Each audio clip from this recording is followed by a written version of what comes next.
मऊगंज जिले में गौवंश की समस्या अब एक विकराल समस्या बनकर सामने आई है। गौवंश को लेकर अक्सर आदेश आते हैं, फोटो खिंचवाई जाती है, सोशल मीडिया पर लाइक्स बटोरे जाते हैं, लेकिन जमीनी हकीकत वही पुरानी, वही नीरस। मऊगंज में कलेक्टर की गौशाला की कहानी भी कुछ ऐसी ही है। गौरतलब है कि पिछले कलेक्टर साहब ने बड़े ही धूमधाम से गौशाला बनवाई, सत्ताधारी विधायक का भी योगदान लिया, मीडिया में सुर्खियां बनी, कवरेज हुआ, बकायदा फोटो खिंचवाई गई, लेकिन जैसे ही कैमरे बंद हुए गौशाला अदृश्य हो गई और अब उसका कोई पता नहीं है। लगता है जैसे हवा में घुल गई हो।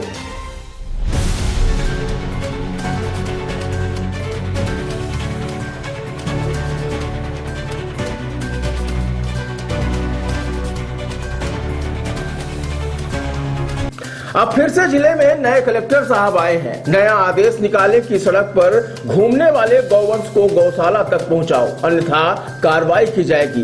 पर सवाल यह है कि आदेश कौन निभाएगा। शायद ये आदेश भी उसी फाइल की तरह है जो सुर्खियों में रहकर हवा में उड़ जाते हैं। दरअसल मऊगंज कलेक्ट्रेट कार्यालय के सामने की यह तस्वीरें बताती हैं कि आवारा गौवंश कलेक्टर कार्यालय के गेट पर जमा है, मानो वह कह रही हो, साहब हमें हमारा आश्रय दे दो। बता दें कि सड़क पर रोज दुर्घटनाएं हो रही हैं, लेकिन जिम्मेदार सिर्फ फोटो और बैठकों में व्यस्त हैं। आदेशों की धूल फाइलों पर चढ़ चुकी है और सड़कें अब भी गौशरण बनकर रह गई है। मऊगंज कलेक्टर साहब की नजर अब इन बेजुबानों पर पड़ेगी या फिर ये भी आदेशों की तरह हवा में उड़ते रहेंगे, यह देखना बाकी है। दरअसल मऊगंज का मामला साफ दिखता है कि यहाँ आदेश और हकीकत के बीच एक गहरी खाई है। कभी कभी फोटो और कवरेज से भी यह गहरी है और इस खाई में फंसे हैं वो जीव जंतु जो इंसानों के फैसलों के शिकार बन गए हैं।